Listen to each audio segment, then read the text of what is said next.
Hello students, मैं doctor CS Rathore, government girls college Janjgir से। मैं इस वीडियो लेक्चर में डबल और ट्रिपल इंटीग्रल का पार्ट 2 लेके आया हूँ। इसके पहले वाले वीडियो लेक्चर में आप लोगों ने डबल और ट्रिपल इंटीग्रल के बारे में पढ़ा। इस वीडियो में ट्रिपल इंटीग्रल के बारे में है और कुछ पार्ट ट्रिपल इंटीग्रल का पहले वीडियो में मैं बता चुका हूँ। उम्मीद करता हूँ कि उस वीडियो को आप लोगों ने देखा होगा और अच्छे से समझा होगा और मेरा इंस्ट्रक्शन जो मैं दिया था उसको फॉलो भी किया होगा। तो चलिए इस लेक्चर में हम आगे का पार्ट देखते हैं। हमने पिछले वीडियो लेक्चर में ट्रिपल इंटीग्रल के 2-3 प्रॉब्लम देखे हैं। उस इंटीग्रेशन में मतलब उस प्रॉब्लम्स में हमने ये देखा कि इंटीग्रल का लिमिट दिया हुआ था क्वेश्चन में, और अब ये जो प्रॉब्लम देखने जा रहे हैं इसमें हमको लिमिट निकालना पड़ेगा। रीजन के बारे में दिया है, ये ट्रिपल इंटीग्रल है और इसको वी रीजन में इंटीग्रेट करना है। और वी रीजन को डिफाइन किया गया है, कैसे डिफाइन किया गया कि वी रीजन, ये जो 3 प्लेन दिया है, क्या क्या दिया, x plus y plus z equal to a, यहाँ पे a ग्रेटर देन 0 है, x equal to 0, y equal to 0 और z इक्वल टू 0। ये 4 प्लेन से घिरा हुआ रीजन है v, और उसी रीजन में हमको इसको इंटीग्रेट करना है। तो सबसे पहले ये कैसा प्लेन है इसके बारे में तभी हम ड्रा कर पाएंगे। तो ये जो plane x plus y plus z equal to a है, हम इसको प्लेन के स्टैंडर्ड फॉर्म में ऐसा लिख सकते हैं। प्लेन का हमने स्टैंडर्ड फॉर्म क्या पढ़ा है, कई स्टैंडर्ड फॉर्म होते हैं, उसमें से एक स्टैंडर्ड फॉर्म पढ़ा है x upon a plus y upon b plus z upon c equal to 1। इस स्टैंडर्ड फॉर्म में a, b और c क्या होता है, intercept made by plane with coordinate axis. मतलब a, b, c उस समतल द्वारा x अक्ष, y अक्ष और z अक्ष से काटा गया अंतःखंड को बताता है। तो यहाँ पर x के नीचे भी a है, y के नीचे भी, z के नीचे। तो ये कैसा प्लेन हुआ, जो तीनों अक्षों से a अंतःखंड काटता है, a इंटरसेप्ट बनाता है। अब हम ये तीनों प्लेन के बारे में देखें, x equal to 0, y equal to 0 और z इक्वल टू 0। तो x इक्वल टू 0 जो है yz प्लेन को बताता है, y equal to 0 zx plane को रिप्रेजेंट करता है, z equal to 0 xy plane को। तो अब हमने चारों प्लेन के बारे में देख लिया। अब इसको हम ड्रा कैसे करते हैं देखिए। अब हम इसको x एक्सिस ले लिए, इसको y एक्सिस, इसको z एक्सिस। ये x और ये y यानी कौन सा प्लेन हो गया, xy प्लेन। तो ये xy प्लेन हो गया एक, ये z इक्वल टू 0, और ये है yz प्लेन। yz प्लेन मतलब हो गया x इक्वल टू 0, और ये हो गया xz प्लेन। xz प्लेन मतलब y इक्वल टू 0। तो ये 3 प्लेन हो गया, 3 प्लेन। आप ऐसे इमेजिन करिए, आप जिस रूम में बैठे हुए हैं उस रूम के फर्श को xy प्लेन समझ लीजिए, और एक दीवार को zx प्लेन मान लीजिए, और एक दीवार को yz प्लेन मान लीजिए। लेकिन कौन से दीवार को, ऐसे 2 दीवार को इमेजिन कीजिए जो समकोण पर, पैरेलल प्लेन को, पैरेलल दीवार जो आमने सामने दीवार है उसको इमेजिन नहीं करना है। तो ये फर्श हो गया, ये अपना एक दीवार हो गया, और ये समकोण पर स्थित दीवार हो गया। तो ये फर्श, ये और ये 2 दीवार, तो ये हो गया 3 प्लेन। अब ये जो है चौथा प्लेन, ये ए इंटरसेप्ट बनाता है। तो ये ए इंटरसेप्ट हो गया, ये ए इंटरसेप्ट हो गया, और ये भी ए इंटरसेप्ट हो गया। तो इन तीनों पॉइंट्स को मिलाने वाला एक प्लेन होगा। मतलब एक प्लेन ऐसा है कि जो तीनों दीवार के जो लाइन ऑफ इंटरसेक्शन है उसको ए दूरी पर टच करता है, इंटरसेक्ट करता है। अब ये बीच का एरिया एक वॉल्यूम बना यहाँ ये रीजन कैसा रीजन है, एक वॉल्यूम बनाता है ये रीजन। तो अब उसके अंदर हम यहाँ पर स्ट्रिप कैसे लेते हैं, ये ले लिए y एक्सिस के पैरेलल और ये x एक्सिस के पैरेलल, और ये प्लेन ऊपर जो प्लेन है x plus y plus z equal to है वहाँ पर स्ट्रिप, और फिर ये वर्टिकल स्ट्रिप बनाए हैं और ये बीच में। अब यहाँ पर लिमिट कैसे लेते हैं, तो लिमिट लेने का तरीका भी यहाँ पर z की लिमिट पहले लेना है, फिर y की, फिर x की। तो z की लिमिट पहले लेना है तो हम वर्टिकल कहाँ से कहाँ तक चल सकते हैं ये सोचते हैं। तो वर्टिकल ये स्ट्रिप कहाँ से कहाँ चल सकता है, नीचे फर्श को टच कर सकता है, जो डार्क जो स्ट्रिप दिखाई दे रहा है। फर्श पर जेड की वैल्यू क्या है 0, और ऊपर किसको टच कर रहा है, जो plane x plus y plus z equal to a draw किए हैं उसको टच कर रहा है। तो वहाँ से जेड की वैल्यू क्या मिल जाएगा हमको, a minus x minus y. तो जेड की लिमिट क्या मिल गई, नीचे 0, ऊपर a minus x minus y. ठीक है, ये हो गया जेड की लिमिट। अब आगे देखते हैं y की लिमिट। y की लिमिट के लिए ये जो वर्टिकल स्ट्रिप है ये कहाँ से कहाँ चलेगा, इस लाइन से इस लाइन तक। कौन सी लाइन, ये x एक्सिस को यहाँ टच करेगा, और उसके बाद ये जो ए बी लाइन दिखाई दे रहा है ये कौन सी लाइन है, जो plane x plus y plus z equal to a x y plane को इंटरसेक्ट करेगा। हम जानते हैं कि जब दो प्लेन एक दूसरे को इंटरसेक्ट करते हैं तो कहाँ पर इंटरसेक्ट करते हैं, एक लाइन बनाते हैं। तो ये प्लेन मतलब एक्स वाई प्लेन और ये जो x plus y plus z equal to a वाला प्लेन, दोनों इस लाइन पे इंटरसेक्ट करते हैं, ये वही वाली लाइन है। तो अब हम देख रहे हैं कि वर्टिकल स्ट्रिप कहाँ से कहाँ चल सकता है, एक्स एक्सिस से लेकर इस लाइन ए बी तक। तो अब हम देखते हैं एक्स एक्सिस पे y की वैल्यू क्या होती है 0, और यहाँ पर y की वैल्यू कैसे निकालेंगे, तो पहले हम इस लाइन का इक्वेशन निकालते हैं। तो इस लाइन का इक्वेशन कैसे निकालेंगे, ये लाइन कैसे बना है, जब z इक्वल टू 0 वाला प्लेन इस प्लेन को इंटरसेक्ट करता है, यानी z की वैल्यू यहाँ पर 0 रख देंगे तो इस लाइन का इक्वेशन आ गया। तो ये इस लाइन का equation x plus y equal to है, तो यहाँ पर y की वैल्यू क्या हो जाएगी a माइनस एक्स। तो यहाँ y की वैल्यू 0, यहाँ पर y की वैल्यू a माइनस एक्स, तो y की भी लिमिट मिल गई। अब x की लिमिट निकालनी है तो क्या करेंगे, ये जो ट्राइंगुलर शेप का स्ट्रिप दिख रहा है ये कहाँ से कहाँ वेरी करेगा, इस ओ बी लाइन, मतलब y एक्सिस यहाँ से कहाँ तक चल सकता है, ये चलते हुए a तक आ सकता है।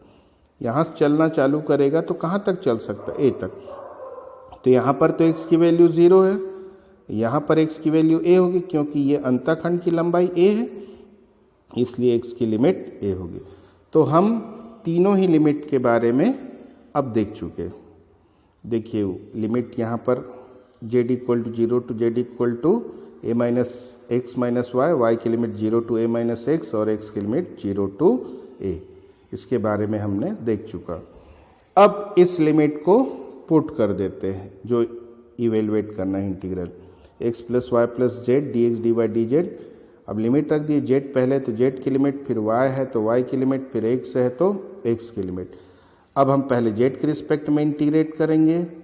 z के रिस्पेक्ट में इंटीग्रेट करेंगे तो हम पहले ही जान चुके हैं x और y को एज ए कांस्टेंट लेंगे, और इंटीग्रेट करने के बाद ये z की लिमिट है तो सिर्फ z की जगह ये वैल्यू रखेंगे अपर लिमिट को, और माइनस करके z की लोअर लिमिट 0 रखेंगे, जैसा हमने ये किया है। अब जो आया अब उसको क्या करेंगे, y के रिस्पेक्ट में इंटीग्रेट करेंगे। तो फिर y के रिस्पेक्ट में करेंगे तो x को कांस्टेंट के जैसा लेंगे। अब y के रिस्पेक्ट में कर रहे हैं तो ये y की जगह लिमिट को रखेंगे, और जब हम इंटीग्रेट करेंगे तो पूरा फंक्शन x के फॉर्म में आ जाएगा। अब x के रिस्पेक्ट में इंटीग्रेट करेंगे, लिमिट रखेंगे तो इसका answer a to the power 4 upon 8 आ जाएगा। अब इसी पैटर्न का एक और क्वेश्चन देखते हैं। इसमें भी हमको लिमिट नहीं दिया गया है, लिमिट निकालना है। यहाँ पर ये जो रीजन V है वो क्या है, एक सिलेंडर है और सिलेंडर का इक्वेशन क्या दिया है, z equal to 0, z equal to 1। z equal to 0 मतलब एक्स वाई प्लेन है, z equal to 1 x y plane के पैरेलल एक प्लेन है जो 1 हाइट पर है एक्स वाई प्लेन से, और ये x square plus y square equal to 4। तो ये x square plus y square equal to 4 यानी 2 रेडियस का ये सिलेंडर है। तो ये देख सकते हैं z इक्वल टू 0 है नीचे, यहाँ z इक्वल टू 1 है, और ये x square plus y square equal to 4 दिया है। इससे ये पता चलता है कि राइट सर्कुलर सिलेंडर है ये। अब लिमिट निकालना, फिर स्ट्रिप बनाना है यहाँ पर। तो इसमें स्ट्रिप बनाना है तो क्या करेंगे, पहले हम देखिए, पहले हम ये वाई एक्सिस के पैरेलल स्ट्रिप बना दिए, फिर एक्स एक्सिस के पैरेलल बनाए, और एक्स एक्सिस और वाई एक्सिस के पैरेलल जो स्ट्रिप बनाया है वहाँ पर जो इंटरसेक्शन का एरिया आया वो स्क्वायर शेप का आया, उस पर हम ऐसा स्ट्रिप, एक वर्टिकल स्ट्रिप खड़ा कर दिए कॉलम के जैसा, जो कहाँ तक गया है, ऊपर वाले प्लेन को टच कर रहा है, z इक्वल टू 1 को। तो हम z की लिमिट देखते हैं, z नीचे 0 है और ऊपर 1 है। तो ये जो स्ट्रिप दिखाई दे रहा है बोल्ड, ये कहाँ से कहाँ चल सकता है, नीचे z इक्वल टू 0 से ऊपर z इक्वल टू 1 तक चल सकता है। तो z की लिमिट हो गई 0 to 1। अब ये जो वर्टिकल स्ट्रिप है ये कहाँ से कहाँ चल सकता है, y से, ये y के पैरेलल ये, तो y की वैल्यू निकालेंगे। ये कहाँ से निकालेंगे, सर्कल के इक्वेशन से, मतलब जो x square plus y square equal to 4 दिया है। तो इससे y की वैल्यू क्या आएगी, plus minus root over 4 minus x square, minus भी आएगा प्लस भी आएगा। तो क्योंकि ये y का निगेटिव वैल्यू है इस साइड, y इधर पॉजिटिव है और इधर निगेटिव है, तो ये जो वर्टिकल स्ट्रिप है यहाँ से यहाँ चल सकता है। तो यहाँ पर y की निगेटिव वैल्यू लेंगे और यहाँ पर y की पॉजिटिव वैल्यू। तो y की लिमिट आ गया minus root over 4 minus x square से plus root over 4 minus x square. अब हमको x की वैल्यू निकालनी है, तो ये कहाँ से कहाँ चलेगा, x एक्सिस में, क्योंकि x एक्सिस पे y की वैल्यू 0 हो जाएगी, तो x की वैल्यू प्लस माइनस 2, तो x की लिमिट हो जाएगी -2 से +2। अब हम इस लिमिट को यहाँ पर रख देंगे और फिर उसी तरीके से इंटीग्रेट करेंगे जैसे पहले हमने देखा। तो इसको जब इंटीग्रेट करेंगे आप लोग तो इसका आंसर 2π आएगा। अब हम इसी ट्रिपल इंटीग्रल में एक स्पेशल टाइप का इंटीग्रल है जिसको हम डिरिक्लेट इंटीग्रल के नाम से जानते हैं। तो डिरिक्लेट इंटीग्रल क्या होता है, देखिए, x to the power n minus 1 into y to the power m minus 1 into z to the power n minus 1 dx dy dz equal to gamma l gamma m gamma n upon gamma l plus m plus n plus 1 होता है। लेकिन ये reason क्या होता है जिसमें इसको integrate किया जाता है, x greater than or equal 0, y greater than or equal 0, z greater than or equal 0 और x plus y plus z less than or equal 1। तो ये अभी हम जो रीजन डिफाइन किए हैं इसके पहले वाले क्वेश्चन, बस एक ही जगह यहाँ पर क्या हो गया, 1 हो गया। अभी जो हमने लिमिट निकाला ये देखिए, सिर्फ अंतर कहाँ पर आया है, ये जो प्लेन दिख रहा है ABC जिसका इक्वेशन जो है ये है x plus y plus z equal to a. तो अभी जो क्वेश्चन देख रहे हैं वो x plus y plus z equal to 1। तो समझ जाइए यहाँ पर एक ही जगह 1 है, बाकी पूरा यही डायग्राम है, इसलिए मैं इस स्लाइड में डायग्राम नहीं बनाया हूँ।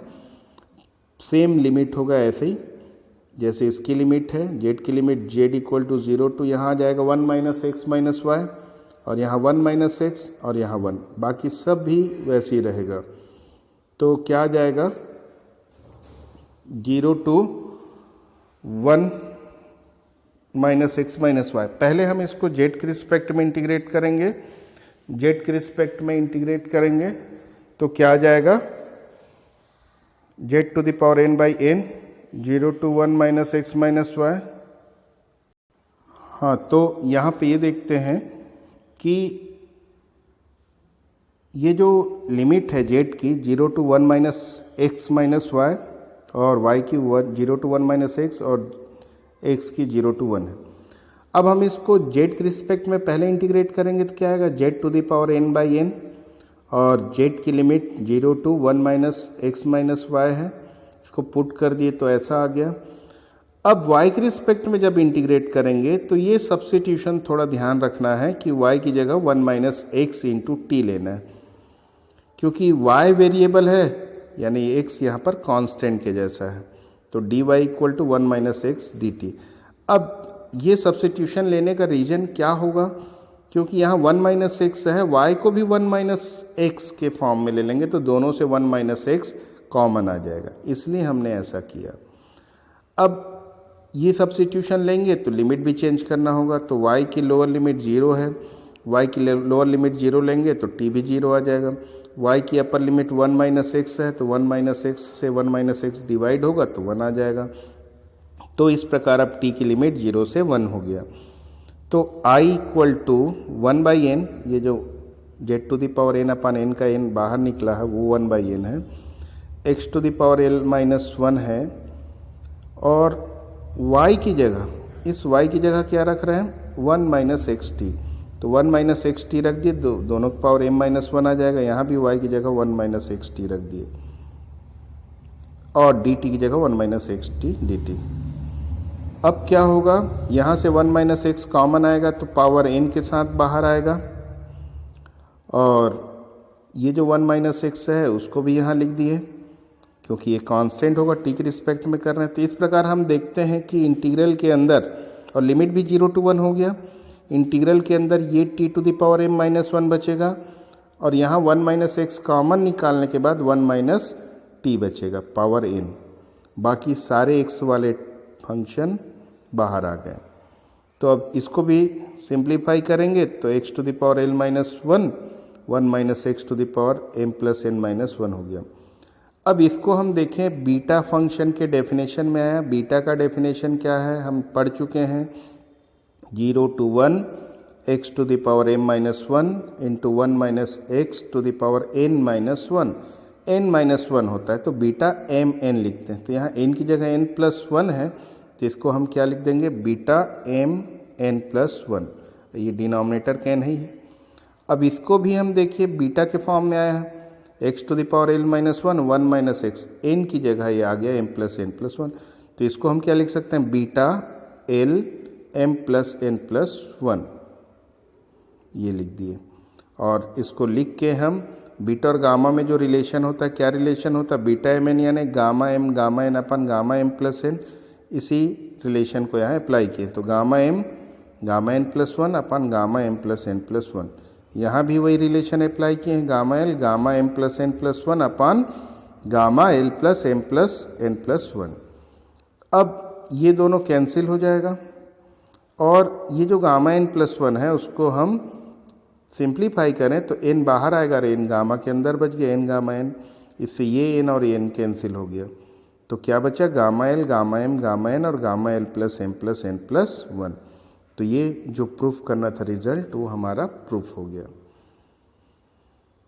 इसके बाद हम देखते हैं डबल इंटीग्रल पोलर कोऑर्डिनेट में।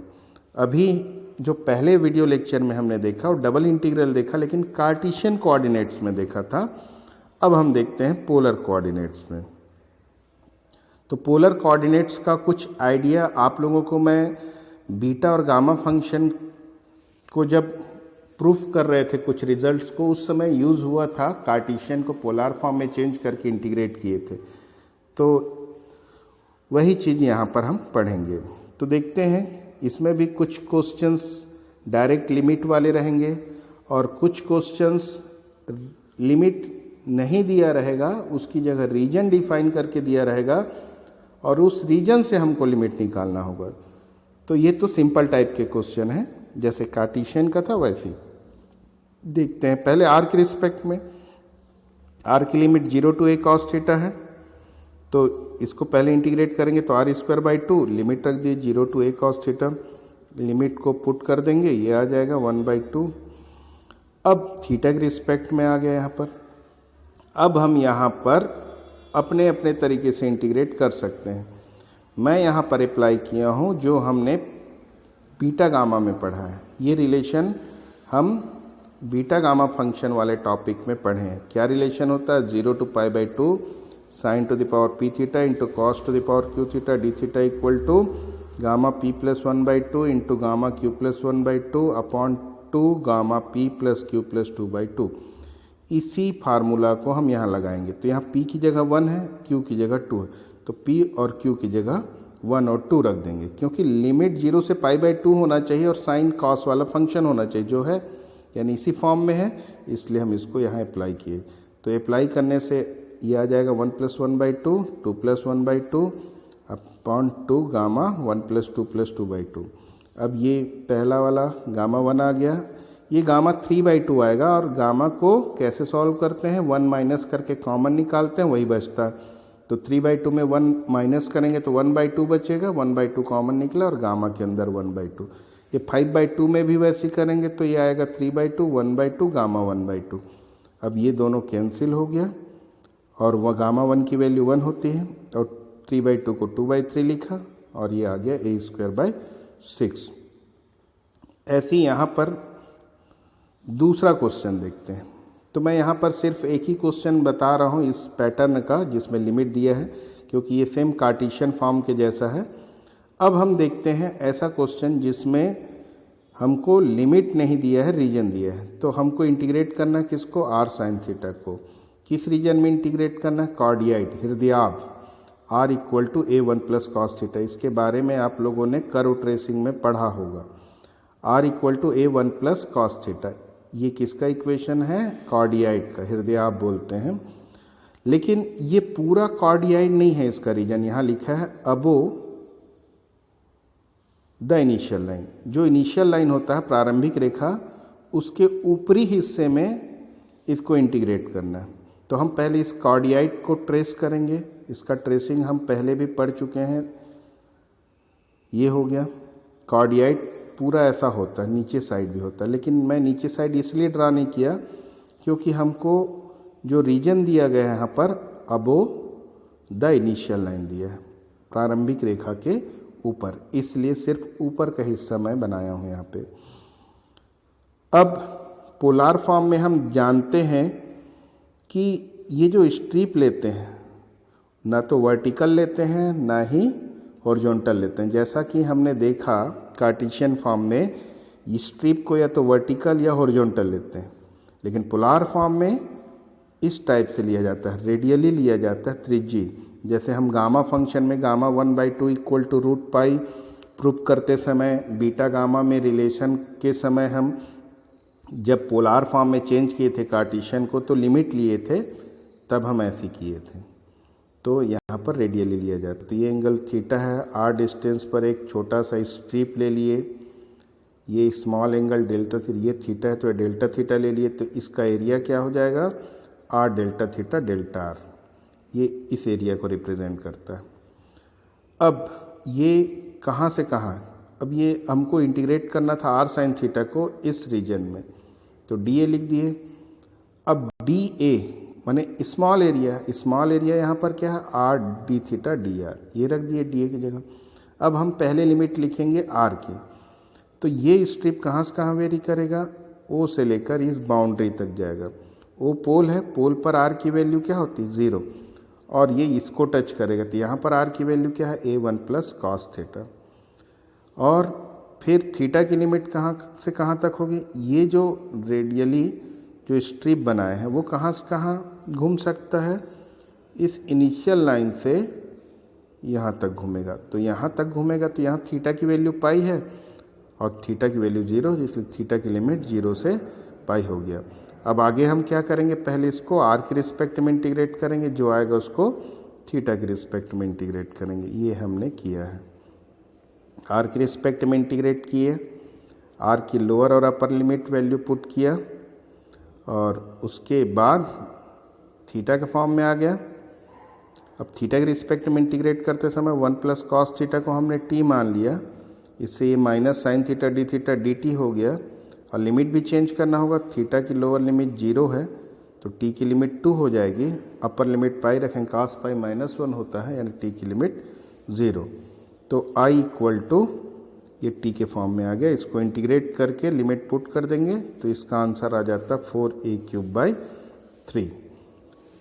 हम और भी क्वेश्चन देखते हैं जिसमें हमको कार्टेशियन के फॉर्म में दिया है, लेकिन इसको किस में चेंज करना है, पोलार फॉर्म में चेंज करना है, जैसा कि हम गामा 1/2 इक्वल टू √π को प्रूव करते समय किए थे। तो सेम काम यहाँ, तो हम पहले भी जान चुके हैं। सबसे पहले तो रीजन को ड्रा करना है, रीजन ड्रा करना है तो देखें y की लिमिट क्या है, 0 टू √2x - x², और y की लोअर लिमिट 0 और x की लोअर लिमिट 0 और अपर लिमिट 2। तो ये जो रीजन है इन तीनों लाइन और इस कर्व द्वारा घिरा है। तो ये कर्व है क्या, पहले सिंप्लीफाई करेंगे तब पता चलेगा कौन सा कर्व है। स्क्वायरिंग कर दिए बोथ साइड और x² - 2x + 1 कर दिए बोथ साइड, इसको x - 1 का होल स्क्वायर लिख पाए इसलिए। तो ये क्या बन गया, सर्कल का इक्वेशन बन गया। और इस सर्कल का सेंटर क्या है, 1 0 और रेडियस 1। तो 3 लाइन और एक सर्कल द्वारा घिरा गया है। लेकिन सर्कल में भी ये ध्यान रखिए y का वैल्यू पॉजिटिव है, मतलब सर्कल ऊपर के साइड बनाएंगे, नीचे साइड नहीं बनाएंगे, क्योंकि y की यहाँ पॉजिटिव लिमिट दी गई है। तो देखिए अब ड्रा करते हैं इसको। तो सेंटर 1 0 और रेडियस a, तो ये सेंटर 1 0 और रेडियस a का हम एक सर्कल बना दिए। और कौन कौन सी लाइन है, x = 0, y = 0 मतलब x एक्सिस हो गया, ये x एक्सिस हो गया। और उसके बाद x = 0 यानी y एक्सिस हो गया, x = 2 यानी 2 डिस्टेंस पे y के पैरेलल लाइन। तो क्योंकि इसका रेडियस 1 है तो 1 + 1 2 हो गया डायमीटर। तो ठीक ये लाइन x = 2 इसके डायमीटर के एंड से पास होगा, a से पास होगा। तो हमारा रीजन क्या हो गया, ये हो गया, क्योंकि ये एक लाइन हो गया x एक्सिस, y एक्सिस, ये लाइन और ये सर्कल। तो ये रीजन आप इंटीग्रेशन हो गया। अब जो क्वेश्चन दिया है उसमें पहले y की लिमिट दिया है, मतलब ये जब इंटीग्रेशन की लिमिट लिया गया होगा तो स्ट्रिप को वर्टिकल बनाया गया होगा, क्योंकि y की लिमिट पहले है। खैर हमको इसको पोलार फॉर्म में चेंज करना है, तो पोलार फॉर्म में हम स्ट्रिप अभी देखें कैसा लेना है, रेडियली ऐसा स्ट्रिप ले लिए। और फिर हम जान चुके हैं कि ये एरिया r/d⁻⁴ होता है पहले वाले पार्ट में, ये थीटा 0 होता है, इनिशियल लाइन है, ये थीटा π/2 होता है यहाँ पर। और इस कर्व को, मतलब इस सर्कल को पोलार फॉर्म में चेंज करते हैं। पोलार फॉर्म के लिए x की जगह r cos थीटा, y की जगह r sin थीटा रखते हैं। तो हम यहाँ पर रख देते हैं x और y की जगह r cos theta, r sin theta. ऐसा करेंगे तो r = 2 cos थीटा आ जाएगा।